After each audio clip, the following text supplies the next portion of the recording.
Bismillahirrahmanirrahim. Alhamdulillahirabbil alamin. Shalatu wassalamu ala asyrafil anbiya wal mursalin. Sayyidina wa nabiyina wa qudwatina wa maulana Muhammadin wa ala alihi wa sahbihi ajma'in. Subhanaka la ilma lana illa ma 'allamtana innaka antal alimul hakim. Rabbi shrah li sadri wa yassir li amri wahlul 'uqdatam min lisani yafqahu qawli. Amin ya rabbal alamin. Alhamdulillah, puji syukur kehadirat Allah Subhanahu wa taala, yang mana Allah Subhanahu wa taala hingga detik ini, hingga malam hari ini, kita semuanya oleh Allah Subhanahu wa taala insyaallah mendapatkan rahmat, mendapatkan hidayah, maunah serta taufik dari Allah Subhanahu wa taala, sehingga kula kalian panjenengan sedaya masih bisa istiqomah hadir majelis taklim guna untuk mengkaji dan menggali daripada syariat agama Allah yang diturunkan melalui baginda Muhammad SAW. Mugi-mugi kula kalih panjenengan sedaya tansah pinaringan sehat walafiat, panjang umur, dipenuhi hati kita dengan keimanan, dan juga dilapangkan hati kita oleh Allah sehingga kita mudah dalam menerima ilmu dan mengamalkan kita. Amin, amin ya rabbal alamin. Salawat dan salam semoga tetap terhaturkan terhadap junjungan kita baginda besar Muhammad sallallahu alaihi wasallam. Alhamdulillah, ma'asyiral hadirin wal hadirat, Bapak Ibu yang dimuliakan oleh Allah Subhanahu wa taala, baik yang saat ini sedang offline maupun online secara virtual melalui Zoom meeting. Pada malam hari ini kita masih akan melanjutkan pembahasan tentang masalah kitabus shalah, bab tentang masalah shalah. Yang mana minggu lalu kita ulangi sedikit untuk mengingat-ingat kembali. Minggu lalu kita sudah membahas tentang aqdabus shalah, udzur-udzurnya salat. Sudah kita bahas sampai dengan selesai, yang mana di dalam pembahasan udzur-udzur salat ini, sebagaimana yang sudah kita pelajari dan kita ketahui bahwasanya ada dua perkara. Udzur-udzur salat ini ada dua perkara, yang mana memang salat itu wajib, namun kemudian ketika ada udzur yang menghalangi kita, menghalangi umat Rasulullah SAW untuk bisa melaksanakan salat di waktu-waktunya terutama, maka dengan udzur ini seorang hamba umat Kanjeng Nabi Muhammad tidak akan mendapatkan dosa dari Allah Subhanahu. Yang dua ini nopo? Yang pertama adalah karena tidur sehingga dia kelewat waktunya. Kemudian yang kedua dikarenakan hamba tersebut lupa di dalam melaksanakan sholat. Maka dua udzur ini yang menyebabkan seseorang ketika meninggalkan sholatnya maka tidak akan mendapatkan dosa. Tentunya dengan kriteria-kriteria dan ketentuan-ketentuan yang sudah kita bahas pada minggu sebelumnya. Dan pada minggu sebelumnya, sebelum kita hari ini akan melanjutkan nanti masalah berkenaan dengan faslun fi bayani syuruti sihhatis shalah, tentang hal-hal yang menerangkan syarat-syarat sahnya sholat. Dan maka minggu lalu ada pertanyaan dari saudara kita yang secara virtual, Mas Tian me-WA-kan ke saya, cuman waktu itu belum sempat terjawab karena baru terbaca ketika sudah selesai pengajian. Maka ini saya akan kembali menjawab. Sebenarnya sudah saya jawab melalui WA, cuman ini agar menjadi ilmu juga buat kula kali panjenengan karena ini penting. Kebetulan yang bertanya ini adalah saudari kita perempuan, gitu. Dia tanya masih mengenai tentang udzur-udzur sholat kemarin, berkenaan dengan udzur. Maka beliau tanya, ini saya bacakan, gitu. Saya kan lagi hamil muda anak kedua. Ini kasus, gitu. Ibu hamil muda. Yang menurut bidan saya dari awal harus lebih banyak beristirahat dikarenakan usia saya yang memasuki 40-an. 40 tahun ini maksudnya. 40 tahun itu biasanya menopause sudah ya. Oh belum ya. 50 ya. Mungkin ini tergantung ini ya kondisi. Maka saya lebih banyak beristirahat dan meliburkan warung. Nah, beliau kebetulan juga ini buka warung, usaha, jualan, dan saya sendiri juga merasa jika kehamilan ini agak sedikit lebih rewel dibandingkan kehamilan sebelumnya. Karena seringnya saya muntah dan mudah tertidur pula sampai anak dan suami tidak tega untuk membangunkan saya. Dan sudah 1,5 bulan ini sudah seringkali saya kelewatan sholat karena hal tersebut. Dan di saat saya agak baikan karena mulai nyaris kehabisan dana untuk kebutuhan rumah, jadi terkadang warung saya buka walau saat suami saya tidak di rumah. Ya. Maka beliau ini menanyakan, jadi kasusnya karena keberatan, ya, merasa ada masyakoh, ada keberatan yang menyebabkan dia dhaif atau lemah di dalam untuk menjalankan sholat. Nah ini ibu hamil niku ketika hamil muda nggih wajar ngoten Pak nggih. Bapak nggih sampun paham, sampun ada istri, bagaimana ketika istri kita hamil pastinya berat sekali apalagi memasuki trimester awal. Rewel, muntah-muntah dan seterusnya. Beliau tanya, dan kelalaian saya ini akan berdampak buruk kepada suami, anak pertama dan calon bayi saya juga. Dan yang terutama apakah saya akan diadab Allah karena kelalaian saya ini? Dan apakah ini karena saya sering melalaikan sholat sehingga saya bisa dikatakan fakir saat ini? Nah, kemarin kita sudah membahas tentang masalah-masalah yang bisa menyebabkan seseorang fakir. Di antaranya nopo orang yang tarikus sholat meninggalkan sholat. Tidak hanya meninggalkan sholat, tapi dia meremehkan sholat. Ini sudah kita bahas. Ini hal-hal yang bisa menyebabkan seseorang fakir. Maka beliau khawatir dengan kondisi kehamilan yang sudah kurang lebih ini 1,5 bulan begitu. Sehingga sering melewatkan waktu sholat karena kecapean mungkin, payah tidur sehingga beliau mau sholat ini kok kayaknya berat. Maka ini kita jawab bahwasanya pertama kita doakan dulu beliau yang hamil ini mudah-mudahan diberikan kelancaran dalam proses kehamilannya sampai persalinan nanti, jadikan anaknya anak yang salihah, berikan keturunan yang baik oleh Allah Subhanahu wa taala. Maka pada dasarnya perintah sholat ini adalah merupakan kewajiban mutlak. Ini yang perlu kita pahami. Kewajiban mutlak yang diwajibkan oleh Allah bagi setiap muslim. Yang dia itu memang mampu melaksanakannya. Tidak ada udzur, tidak ada halangan yang menghalangi dia untuk tidak melaksanakan sholat. Karena kondisi hamil, apakah boleh dia meninggalkan sholat? Jawabannya bukan. Tetap seorang wanita yang hamil sekalipun rewel, payah, sakit, tetap tidak boleh meninggalkan sholatnya sama sekali. Dan tidak boleh meremehkan sholatnya sama sekali. Tetap kewajiban itu diwajibkan atas ibu yang hamil. Keranten apa? Di dalam udzur sholat gak ada disebut wanita yang hamil sampai kepayahan. Betul. Tapi kaitannya dengan kemarin masalah tidur, karena saya payah tidur kemudian kadang juga sampai terlewat waktunya kata beliau. Maka bagaimana dalam perkara ini? Kita sudah bahas kemarin. Kita lihat kemampuan kita. Yang mana kepayahan, capek itu, orang ngantuk, orang capek itu banyak faktor. Karena mungkin dia kelelahan karena kerja, kelelahan dia karena hamil, ini termasuk sebenarnya. Termasuk daripada al-masyaqqah, keberatan.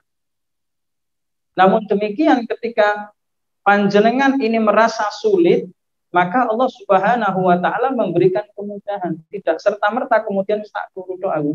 Kan iki apa ta? Gusti Allah kan nggih Maha tahu. Gusti Allah kan nggih pirsa oleh kula niki sakit. Orang sakit pun Bapak Ibu yang dimuliakan oleh Allah tetap diwajibkan. Maka ada yang namanya di dalam agama kita niku rukhsah. Di dalam kaidah usul fikih disebutkan al-masyaqqatu tajlibu taisir. Keberatan seseorang itu bisa membawa kepada kemudahan. Ini dawuhipun para alim ulama. Dasarnya nopo? Keranten Allah Subhanahu wa taala dawuh, "Innallaha yuridu bikumul yusra wa la yuridu bikumul usra." Sungguhnya Allah taala itu menghendaki kepada kita umat Islam itu kemudahan dan Allah tidak menghendaki kesulitan. Maka al-masyaqqatu tajlibu taisir, keberatan itu bisa membawa kemudahan. Maksudnya nopo? Ketika kita umat Nabi Muhammad sulit di dalam rangka untuk melaksanakan satu ibadah tertentu, maka Allah sediakan kemudahan-kemudahan. Sampai sini paham? Sampai sini paham? Dan syarat-syarat seorang hamba, seorang muslim, umat Kanjeng Nabi Muhammad, untuk mendapatkan kemudahan, itu ada 4 syaratnya. Yang pertama harus ada azimah. Azimah niku nopo? Azimah niku hukum ya, atau ketentuan yang telah Allah tetapkan untuk kita umat Islam. Contoh sholat. Sholat niku 4 rakaat kalau dia sholat 3 rakaat kalau dia sholat maghrib. Niku azimah. Hukum baku dari Allah. Hakikatnya kita harus melaksanakan sesuai dengan jumlah rakaat dan waktu-waktu sholat. Namun demikian kemudian karena ada kesulitan yang menghambat manusia, maka ada istilah rukhsah, keringanan yang Allah berikan kepada umat Nabi Muhammad. Ini yang kedua, syarat yang kedua, ada azimah, ada rukhsah. Yang ketiga ada sebab, as-sabab. Bagi orang yang hamil sebabnya apa? Ya sebabnya hamil itu. Sebab dia itu hamil, maka kemudian muncul syarat yang keempat, yaitu masalah. Karena sebab dia hamil muncul masalah. Apa masalahnya? Rewel, muntah-muntah, sakit, berat rasanya. Dari keempat masalah ini, 4 syarat ini, ibu hamil memenuhi. Memenuhi untuk apa? Mendapatkan keringanan. Kalau sini paham, Pak? Ibu-ibu konten boten nih. Konten gitu.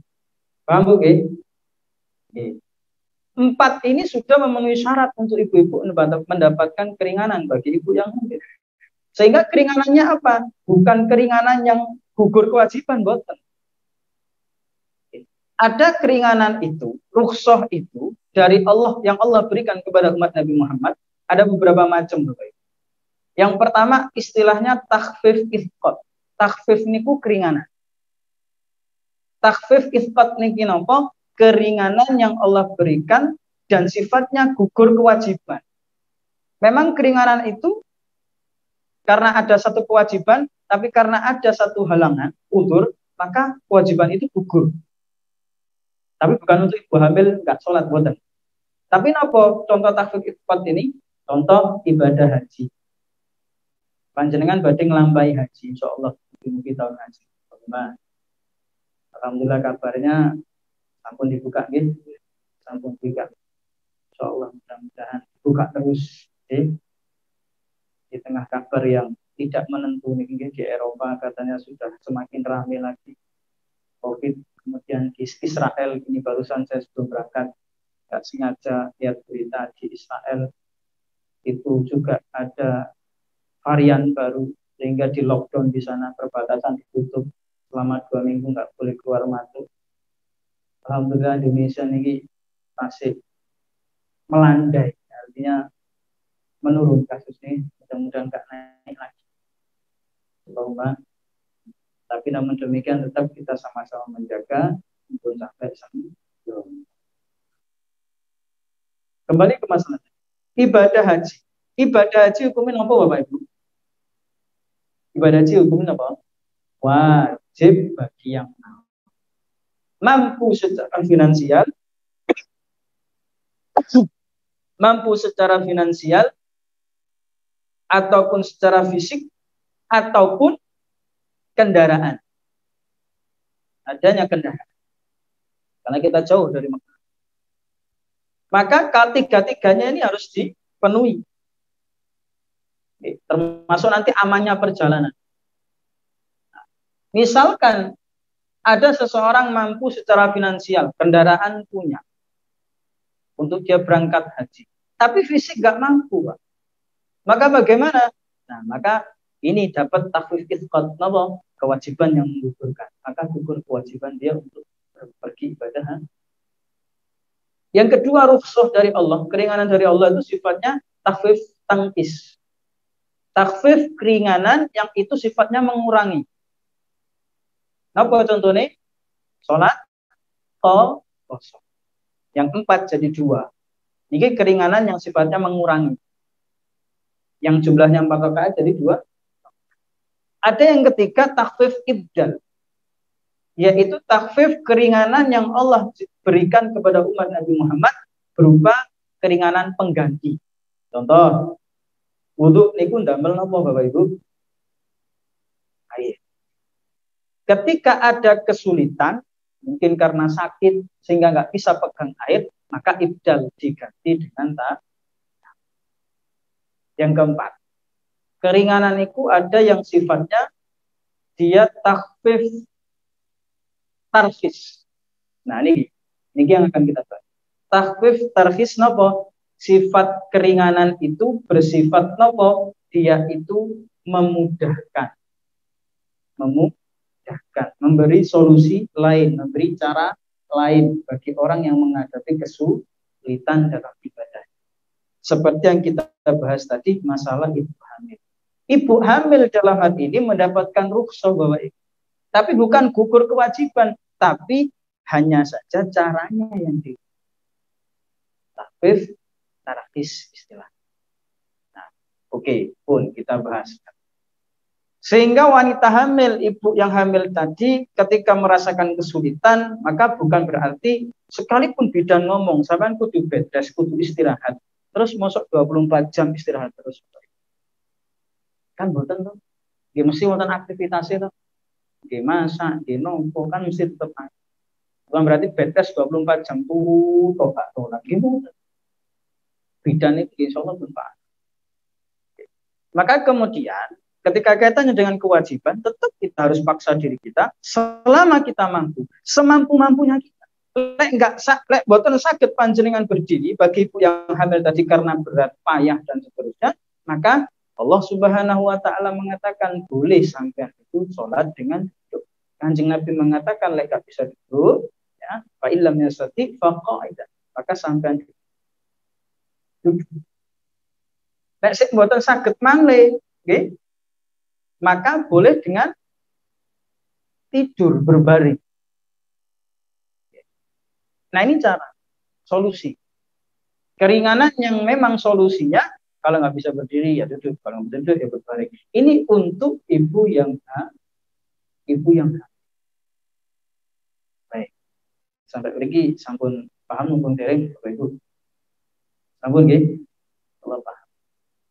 Maka dalam Al-Quran Allah Subhanahu wa taala niku nanti dawuh, fattaqullaha mastata'tum. Maka bertakwalah kepada Allah dengan semampu kalian. Takwa niki nopo? Yaitu melaksanakan segala perintah Allah dengan apa yang kita mampu. Sholat nggak bisa berdiri ya. Dan ini senada dengan hadis Nabi Muhammad SAW.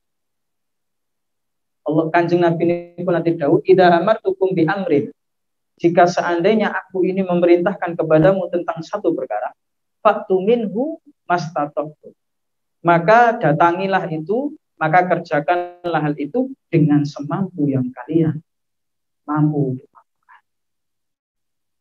Semampunya. Karena tadi kembali ke kaidah awal al-masyaqqatu tajlibut taisir, kesulitan itu hakikatnya bisa membawa kepada kemudahan. Tapi namun demikian masyarul hadirin wal hadirat rahimakumullah, ibu yang hamil tadi seandainya dia mampu berdiri, cuman hanya saja dia nggak mampu rukuk dan nggak mampu sujud, berdiri mampu, Pak. Maka bagaimana? Apakah dia sudahlah saya duduk saja? Apakah begitu? Betul. Karena ada hadis yang mengatakan, yang menyebutkan bahwasanya man qaddara 'alal qiyam wa ajuza 'anil ruku' awis sujud lam yasqut anhu al-qiyam. Maka Kanjeng Nabi Muhammad SAW niku nanti jauh. Seandainya ada seseorang yang dia masih mampu alal qiyam ketika sholat dia mampu berdiri, maka ya berdiri.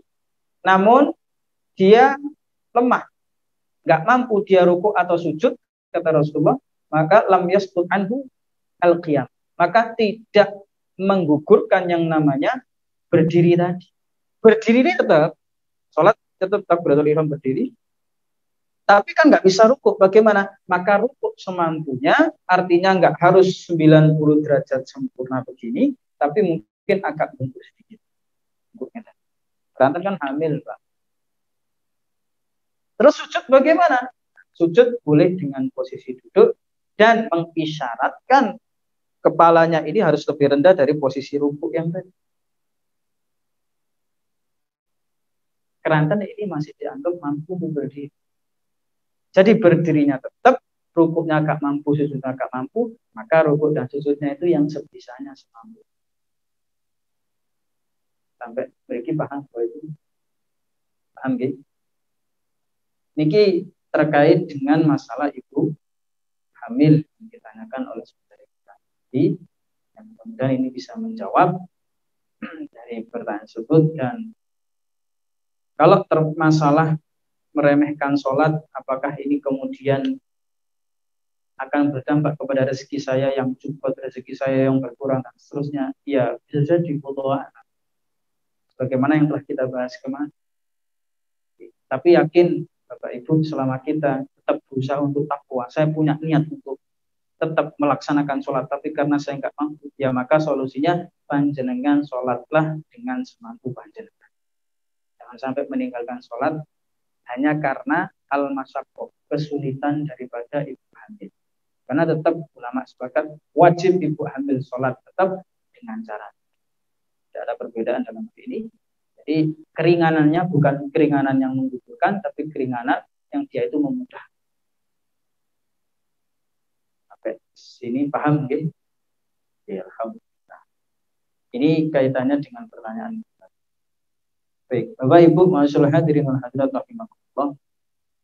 Maka sekarang kita bahas sedikit terkait dengan masalah pasal yang baru yang menerangkan tentang masalah syarat-syarat sahnya sholat. Bahwasanya syarat-syarat sah sholat ini sebagaimana yang sudah kita ketahui bersama. Untuk syarat-syarat di dalam ibadah, semua ibadah apapun pasti memiliki yang namanya syarat. Dan syarat itu apa?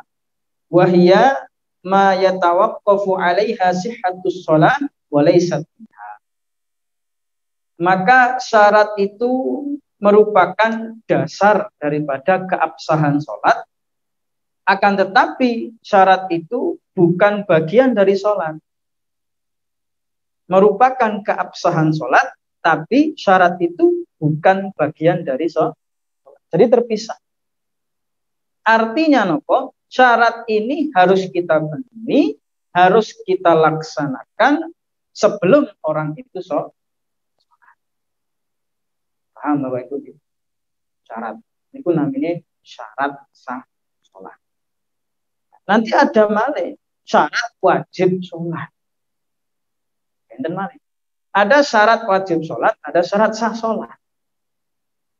Bentennya nopo? Kalau syarat wajib, semua ibadah pun punya syarat wajib sholat. Apa syarat wajib di dalam ini?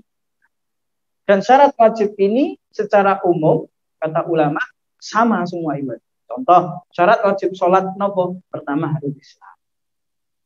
Harus orang Islam. Terus kemudian yang kedua balik. Berakal.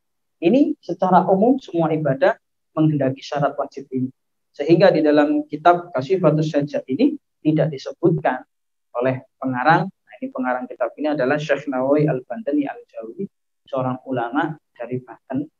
Dan Al-Bantani, beliau dari Jawa, ulama yang biasa. Beliau mengatakan di dalam kitab beliau ini, wa amma syurutu wujubis shalah falam yadhkurha al-musannifu bi wuduhiha aw li adami ikhtisasiha bis shalah. Maka di dalam kitab ini ulama Syekh Nawawi Al-Bantani ini tidak menyebutkan syarat-syarat wajib sholat karena itu sudah maklum, sudah maklum, tidak perlu dibahas. Tapi nanti saat kuruha insya Allah ta'ala tatmiman lil faidah, nanti akan dibahas di pembahasan terakhir untuk sekedar faedah. Tapi di sini kita bahas tentang syarat-syarat wajib, syarat-syarat sahnya sholat. Al-awwalu, yang pertama, syarat sah sholat yang pertama taharatul hadatsain, yaitu suci dari dua hadas. Baik itu hadas kecil maupun hadas besar. Ai inda qudrati, yaitu bagi orang yang mampu untuk melaksanakan toharo. Bagi orang yang mampu untuk melaksanakan toharo. Maksudnya terus pundi? Falau sholla biduniha walau nasyan lam tasihha sholatuhu. Maka seandainya ada seseorang yang dia tidak melakukan bersesuci dari hadas kecil maupun besar, sekalipun nasyan, sekalipun dia lupa, lam tasihha sholatuhu, maka enggak sah sholatnya. Orang yang lupa enggak wudu, orang yang lupa enggak mandi besar ketika dia punya hadas besar, maka kemudian dia langsung sholat, maka sholatnya mboten sah. Wa bi suratin nisyan yutabu ala qasdihi duna fi'lihi. Maka ini ada kasus, ada orang dia lupa, Pak. Lupa dia kemudian tidak wudu. Lupa, bisa pelengan 6 menit yang lupa nih. Maka lupa kemudian dia sholat. Sholat seperti biasanya, maka bagaimana sholat? Nah, ini yang dibahas. Bagaimana hukum sholat orang yang lupa ketika dia nggak bersesuci? Kata beliau Imam Syekh Nawawi Al-Bantani mengatakan, maka orang yang demikian ini yusabu ala qasdihi duna fi'lihi. Orang yang seperti ini tetap mendapatkan pahala. Pahala nopo? Kesengajaan dia melakukan sholat, bukan perbuatan sholatnya. Paham boten? Dapat pahala karena sengojo, yang Mbak Eni sengojo melaksanakan sholat, dapat pahala itu, tapi bukan perbuatan sholat. Artinya nopo? Sholatnya boten dianggap, harus mengulang sholat. Tapi pahala tetap dapat. Keranten supe ini. Ilal qira'ata wa nahwaha mimma la yatawaqqafu ala wudu'in. Sing dianggap angsal pahala niku napa? Yaitu al-qira'ah. Dia ketika sholat membaca doa-doa sholat, yang mana doa sholat itu termasuk surat Fatihah. Kan sholat kan mau Fatihah, Pak. Bismillahirrahmanirrahim. Alhamdulillahi rabbil alamin. Ar-Rahmanir Rahim Maliki Yaumiddin, dan seterusnya. Sampai selesai, kemudian dilanjutkan dia baca surat, ruku, tidal, sampai kemudian dengan salam, dia dapat pahala membaca doa tadi. Keranten nopo? Doa tadi itu la yatawaqqafu ala wudu'in. Dia ini doa-doa tadi tidak bergantung terhadap wudu. Paham enggak? Panjenengan mau Fatihah, nopo harus wudu dulu, Bapak Ibu? Panjenengan mau subhanallah, nopo harus wudu din, Bapak Ibu? Maka amalan ini hakikatnya tetap mendapat pahala, karena hakikatnya tidak berkaitan dengan wudu. Dapat pahalanya di sisi itu, Pak. Tapi sholatnya mboten dianggap. Paham nih? Bagi yang lupa, maksud saya bagi yang lupa, bukan sengaja. Fayusabu ala fi'lihi aidan. Na'am, in kana junuban lam yusab ala al-qira'ati ala al-aqrab. Maka bagi orang yang dia junub, punya hadas besar, kemudian sholat, lupa nih, maka orang yang junub ini justru tidak mendapat pahala apapun di dalam sholatnya, termasuk membacanya itu tadi. Membaca doanya dia tidak dapat pahala bagi orang yang junub. Amma faqidut tahurain fala tushtaratu taharatu fi haqqihi ma'a wujubil i'adati alaih. Adapun orang yang tidak mendapati tahurain, faqidut tahurain ini sudah kita bahas. Apa faqidut tahurain itu? Orang yang tidak mendapati dua alat bersesuci, baik dengan air maupun dengan debu. Ini sudah kita bahas pada pertemuan sebelumnya. Maka bagi orang yang tidak mendapati air atau debu, anggap misalkan pundi tersesat, maka orang yang seperti ini itu tidak disyariatkan, tidak disyaratkan bersuci. Boten enten blas iki. Boten enten debu, boten enten air. Maka bagaimana? Dia tahu ini masuk waktu sholat asar misalnya. Maka saat itu dia tetap wajib untuk melaksanakan sholat sekalipun tanpa wudu, maka tetap dia sholat, tapi nanti wajib untuk i'adah, untuk mengulang sholat. Dikodok kalau sudah menemukan air ataupun wudu. Baik. Ini yang pertama. Oke. Sampai sini bisa dipahami Bapak Ibu. Ini syarat sah yang pertama. Jadi dia harus suci dari hadas kecil maupun hadas besar. Syarat sah yang kedua, ya, wasani at-thaharatu 'anil najasah. Terima kasih, nggih. Ya, nggih. Yang kedua adalah suci dari najis. Ai allati la yu'fa anha fi thawb wal badan wal makan. Suci dari najis baik itu dari segi pakaian, badan ataupun tempat untuk sholat.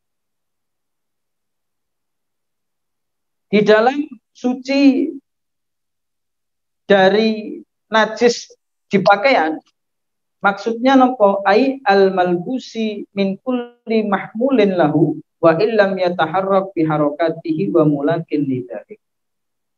Yaitu suci dari pakaian, maksudnya nopo pakaian yang kita pakai saat sholat, ya, min kulli mahmulin lahu, atau dari setiap yang kita bawa saat sholat. Misalkan sholat panjenengan damel surban atau ridha, atau pakai imamah atau sekulon ngeten.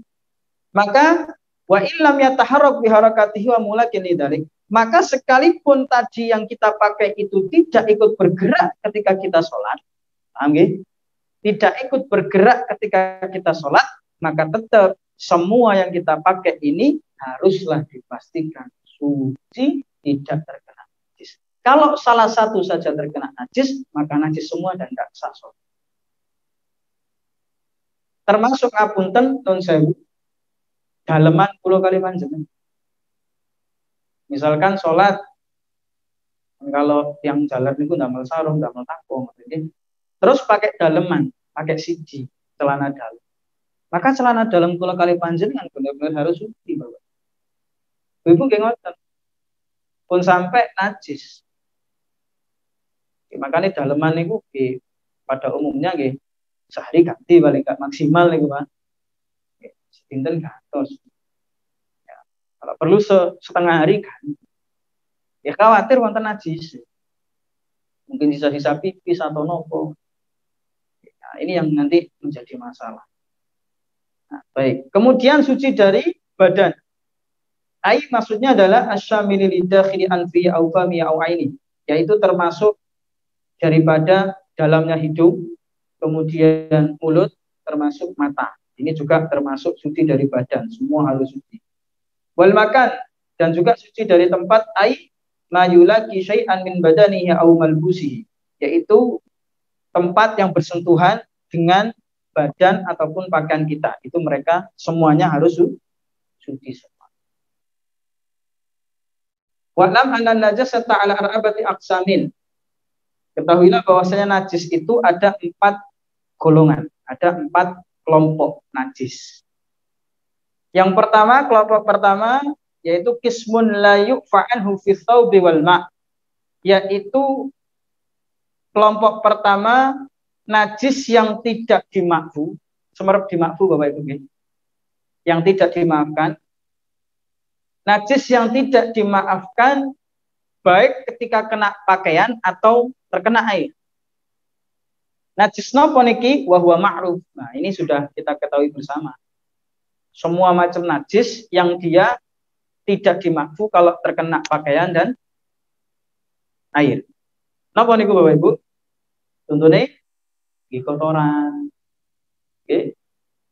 Apunten apa kotoran kita, manusia, hewan dan seterusnya. Termasuk air kencing. Itu nggak dimakfu semua. Oke, nggak dimakfu. Baik kalau terkena pakaian maupun air. Sudah, kalau terkena pakaian sama air tadi itu semua ya maka najis. Ini nggak dimakfu. Terus kelompok yang kedua, qismun yufa'anhu fihima, yaitu kelompok kedua yang dimakfu jika najis tadi baik terkena air ataupun baju. Najis napa niki? Wa huwa ma la yudrikuhu tarful mu'tadil, yaitu najis yang tidak kasat. Contohnya napa? Ini pernah kita bahas. Contohnya yaitu yang tidak kasat mata, percikan atau cipratan air kencing kita. Cipratan. Boleh terus lari-lari taman singen niku lek nekeran apa terket, Pak. Terket. Jadi pipisnya terket kemudian mantul lagi ke mungkin ke sarung kita atau ke sandal kita atau ke kulit kita. Maka itu najis dimakfu. Enggak kasat mata soalnya.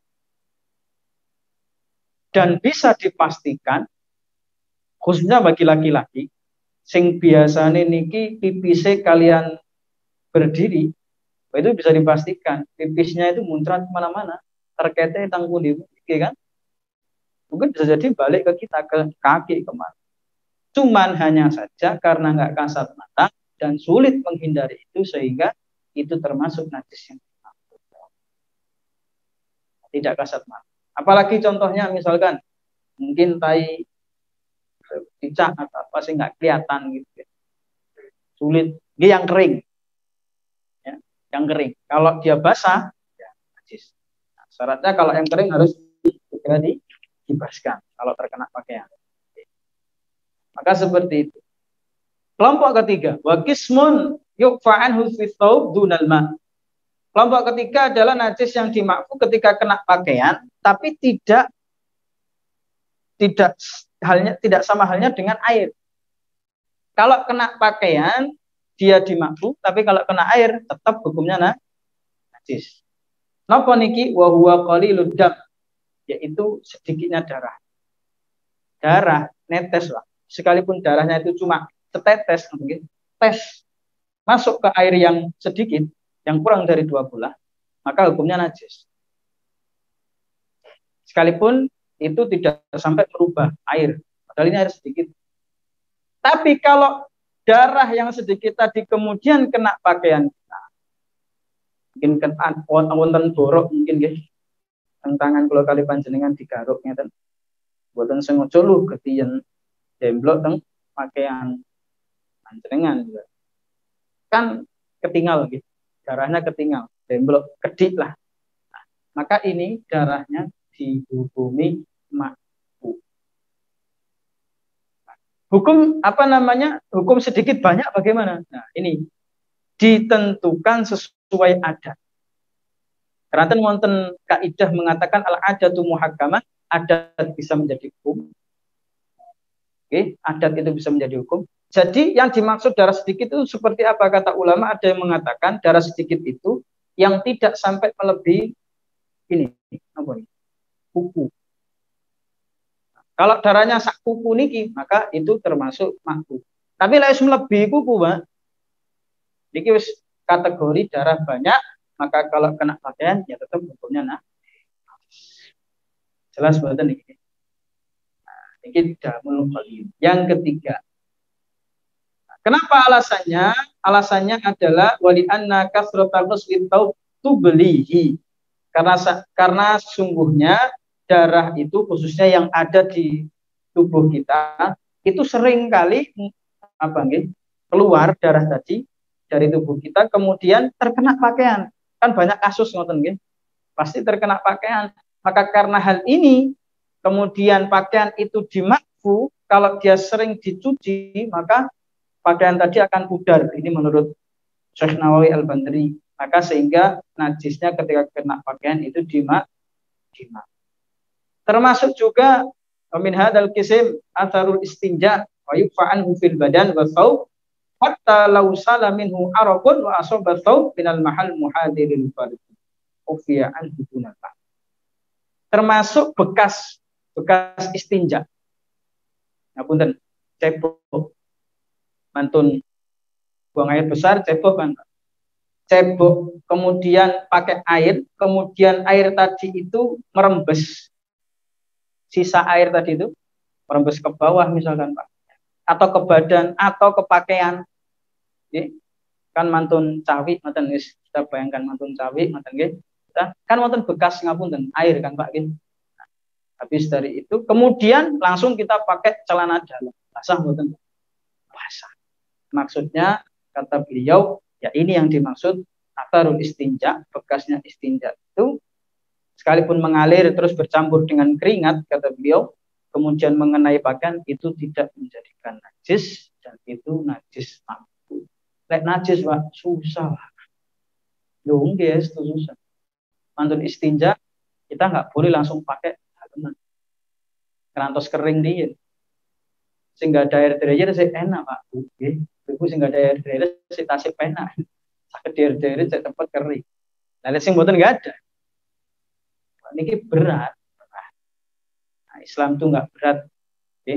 Maka ini hal-hal yang dimaksud dalam segi najis. Yang keempat, yang terakhir, waqis munyuk fa'an fil ma'duna taub, yaitu kelompok najis yang dimakfu ketika terkena air tapi enggak dimakfu ketika terkena pakaian. Oke. Contohnya napa? Wa huwa al-maitatu allati la damalaha kal qamdi. Ya. Jadi darah atau najis ini dimakfu ketika terkena air tapi ketika kena pakaian enggak dimakfu. Contohnya Pak, napa al-maitatu? Yaitu bangkai. Bangkai yang bagaimana? Allati la damalaha. Bangkai yang tidak keluar air. Mohon maaf, keluar darah. Tidak keluar darah. Maksudnya darahnya ini dia tidak mengalir. Seperti apa? Seperti kutu. Jadi tumo, ibu sing petan-petan ini sering petan-petan ngoten nggih. Petan-petan terus kemudian nemu tumo dipateni percep ngoten nggih. Diprentes ya. Karena ada darahnya itu. Maka hal ini dimakfu ketika masuk air, tapi ketika terkena pakaian dia tidak dimakfu. Hatta law hamalaha fi shalah batalat, kalau seandainya dia ini membawa bangkai tadi itu dibawa di pakaiannya, maka ini batalat sholat subuh batal.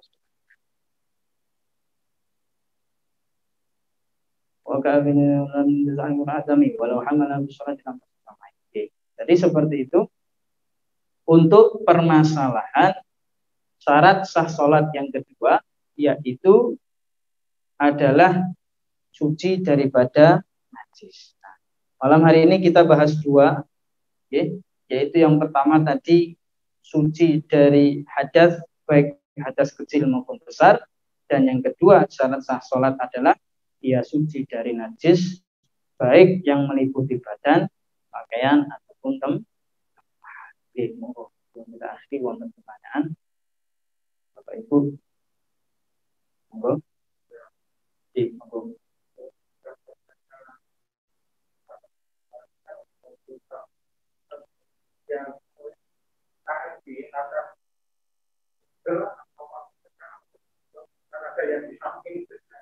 Oke, baik. Sempurnanya takbiratul ihram, terus kemudian sendakep.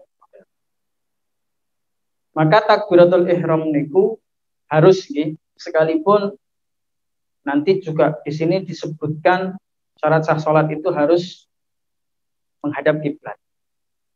Apanya yang menghadap kiblat? Yaitu yang menghadap wastiqbalul kiblat itu apanya? As-sadr, yaitu dada. Jadi dada harus menghadap ke kiblat. Dada sepenuhnya. Jadi buatan angsal tiang sholat itu miring-miringnya tadi. Buatan angsal. Sepenuhnya dada harus menghadap ke kiblat. Kemudian berikutnya nopo, yaitu ketika takbiratul ihram, telapak tangan ini harus menghadap ke kiblat. Terus ingat, Allah gitu. Harus seperti ini. Dan ditutup posisi, bukan ngeten. Tutup. Nggih. Nah, ini nanti ada perbedaan ulama. Perbedaan ulama mengenai nanti mengangkat kedua tangan. Imam Syafi'i mengatakan diangkat sekira sejajar dengan daun telinga. Nanti ada Imam Malik, bukan daun telinga, tapi dada. Niki, napa pundak. Nggih, ngeten. Ini Imam Malik, Allahu Akbar ngeten. Imam Syafi'i ngeten. Dan semuanya ini sepakat menghadap kiblat. Boten ngeten, Pak. Lo jadi apa ngeten? Boten. Oke. Atau ngeten nih langsung. Lo harus gini. Kemudian nggak boleh gini juga. Malas niki takbir yang malas. Lo ngeten. Kalau wonten malas mungkin kewasal napa ya napa ngene. Nah, malas soalnya. Kulo nate pirsani sing ngoten ya. Salat Jadi sing semangat. Terus kemudian sendakep. Nah, masalah sendakep pun nanti perbedaan ulama. Baik Imam Hanafi, Maliki, Syafi'i, Hambali berbeda. Karena kita kebanyakan Imam Syafi'i, madzhab Imam Syafi'i, maka tadi takbirnya sejajar dengan daun telinga. Kemudian sendakepnya niku di atas pusar, di atas pusar, fokus surah wa tahta sadr, yaitu di atas pusar, di bawah dada. Allahu Akbar. Segini. Ibu-ibu ketinggal mboten, Bu? Tinggal gitu. Jadi di tengah-tengah antara pusar dan dada. Dan sendakapnya, cara sendakapnya niku tangan kanan sambil mencengkram tangan pergelangan tangan kiri. Gitu. Boleh gini. Agak ke tengah boleh. Ya enggak boleh gini, Pak. Ini mboten angsal. Ngeten. Ngeten ini kademen, Bu. Ngeten. Imam Syafi'i. Nanti Imam Malik beda lagi. Allahu Akbar. Tidak ada.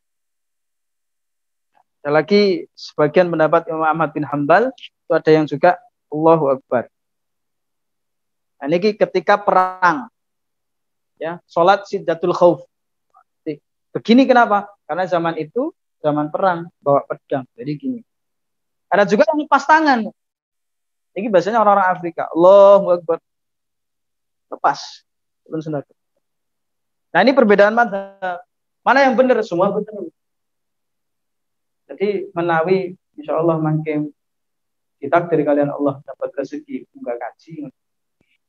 Kita sholat di Masjidil Haram, mungkin sarang-sarang kali semua jamaah umat Islam seluruh dunia, di Afrika, Spanyol, sholat jamaah. Terus dia takbirnya beda dengan kita. Allahu Akbar lepas tangan. Ya, kita nggak usah batin. Panjenengan nggak usah batin. Ibutan ngoten. Ini pada mereka. Kita saja yang nggak tahu. Itu masalah sempurnanya ketika takbiratul ihram. Dan konten malih.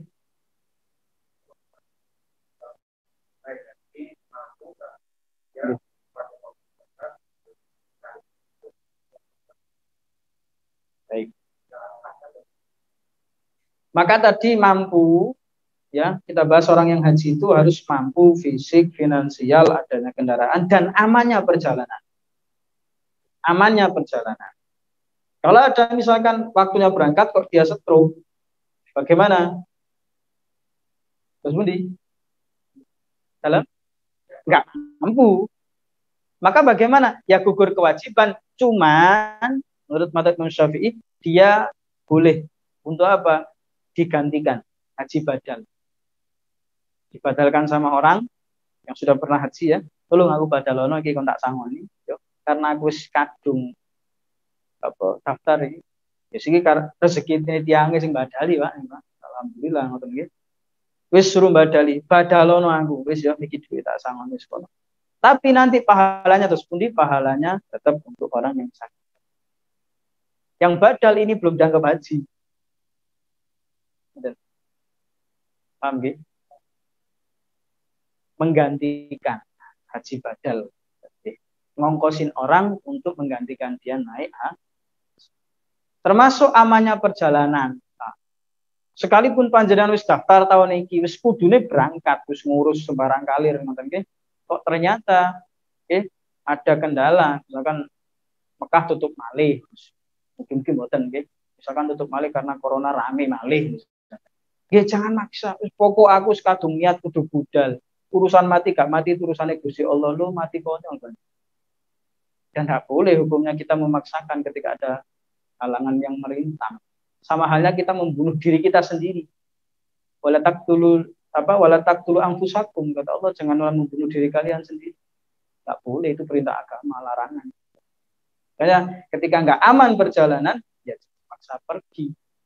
Wis engko diganti tahun ngarep, insyaallah wonten rezeki mah. Sepenting soleh niat pahalane iso. Nggih, wonten malih.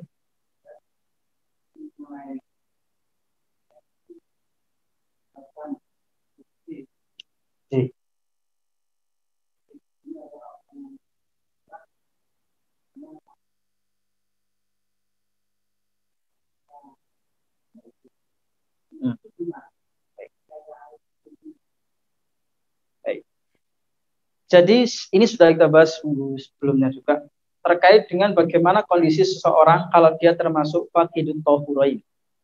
Itu orang yang tidak mendapati air ataupun debu ya, karena memang nggak ada atau karena memang dia ada keterbatasan karena sakit.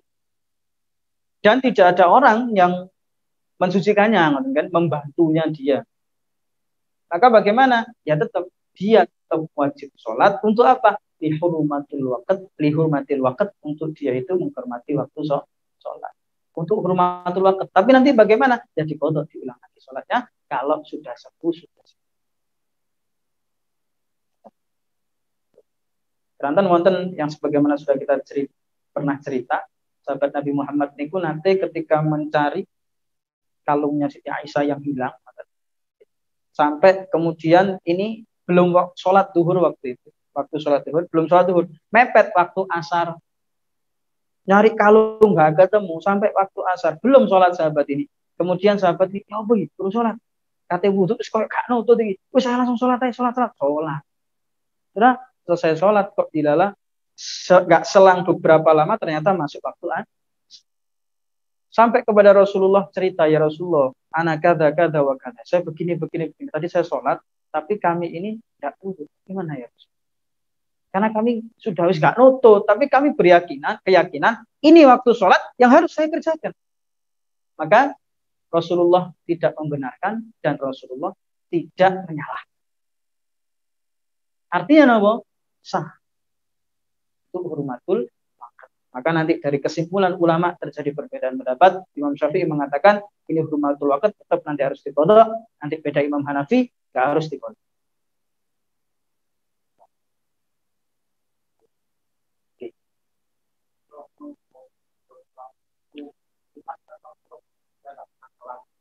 Oke, baik. Mengkodok waktu dulu banget masa jahiliyah. Ninggal sholat terus dianggap gampang remeh. Kok aku sholat masih gak limo luru lah, ya lumayan lah. Susu telu juga apa-apa lah. Penting sholat itu kancaku blas gak sholat. Oke. Wis afdol lah wae. Oke. Ini malah boleh surga tingkat itulah paling enggak. Maka orang yang begini bagaimana untuk mengkodok sholatnya yang dulu-dulu? Maka diikhtiari. Ya. Diikhtiari, ya, kinten-kinten. Ini sebenarnya nanti ada sholat mengkodok. Nah, tapi ini terjadi perbedaan ulama yang besar. Ya. Banyak yang menolak, wah ini mungkar dan seterusnya. Tapi walhasil tetap harus dikodok dengan ikhtiar kita. Yang bagaimana? Ya contoh kira-kira biru. Ya sudah ikhtiar bismillah setahun. Bismillah wis sailinge maksudnya iling setahun ya wis bismillah setahun. Saya habis dititil Mas Jan, harus dino setahun ya. Maka seingatnya dia. Seingatnya berapa? Yaitu yang diikhtiari. Kok ternyata belum sampai selesai kodoknya misalkan, kemudian dia meninggal dunia, bagaimana hukum sholat yang kemarin? Dia sudah ada niat kodok pakai hukum sholat. penting pun ikhtiar. Oke, kembali. Pun Ibu. Ampun Bu. Oke. Alhamdulillah yang dari virtual ada mungkin? Tidak ada. Oh ada. Ada pertanyaan virtual? Tidak ada. Oke. Ya, nanti kalau ada akan insyaallah. Oke. Baik, alhamdulillah. Mudah-mudahan pengajian kita manfaat, barokah. Minggu depan kita lanjutkan tetap dengan pembahasan yang sama tentang syarat-syarat sah sholat. Jadi ada 8, masih ada 2 ya. Tetap istiqomah dan manfaat. Terima kasih. Dari saya Ulana Suwab. Wassalamualaikum warahmatullahi wabarakatuh.